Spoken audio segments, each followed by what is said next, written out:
As Director General of the BBC, Tony Hall has one of the most difficult leadership jobs in the world.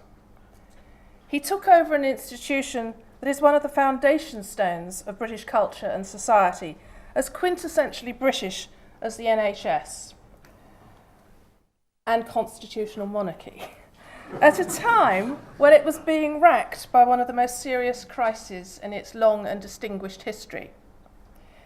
He performs his role under constant and critical gaze from this country's government and the British public as a whole. And I want to find out how he does it. Quite simply, how he does it, why he does it, and what we can learn from him about leadership.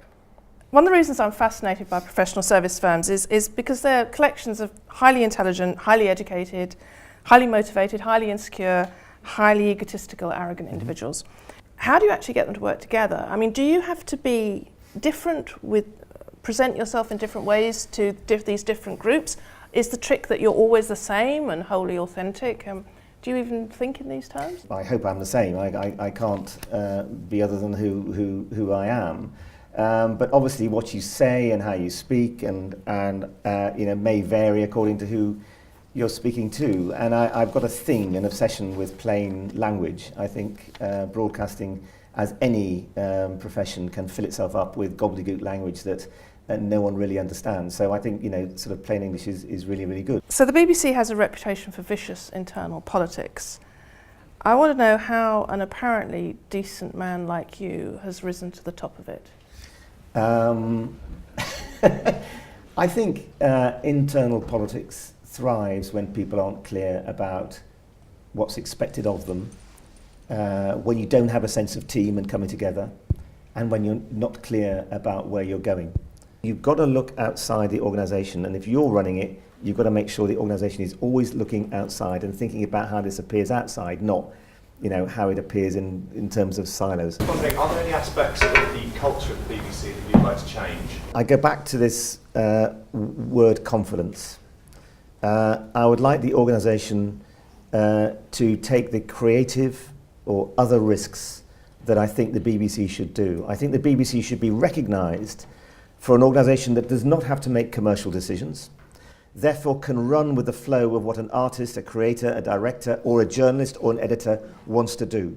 I do not mean by that being reckless, but I do mean doing things that are courageous, things that may not work. And that's really hard in a culture now where, hang on, it didn't work. So is it going to be inquiry into that, or are you going to fire someone?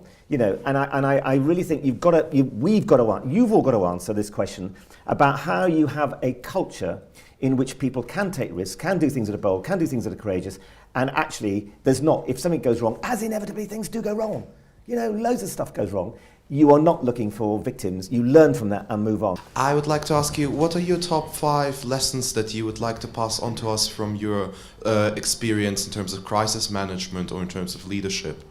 Like, what are your best things that, we could learn that you'd like to pass on to us? Oh, look, I really hesitate to say these are, top 5 things or anything like that. I mean, because every crisis is different, and God knows you've got to learn so much. And I've taught the students to be extremely sceptical about anyone who claims to be able to tell you the top 5 things. So you've just passed a very important test there. Phew. I didn't realise I was being set up for that. But anyway, but just a couple of things then that I do think, which is listen and gather as many facts as you can. It's a bit like a news story, and there are one or two in here who I think have been in that position and know what I mean. What you think you're reporting on right away is not what you're reporting on 2 hours later, and ain't what you're reporting on 24 hours later.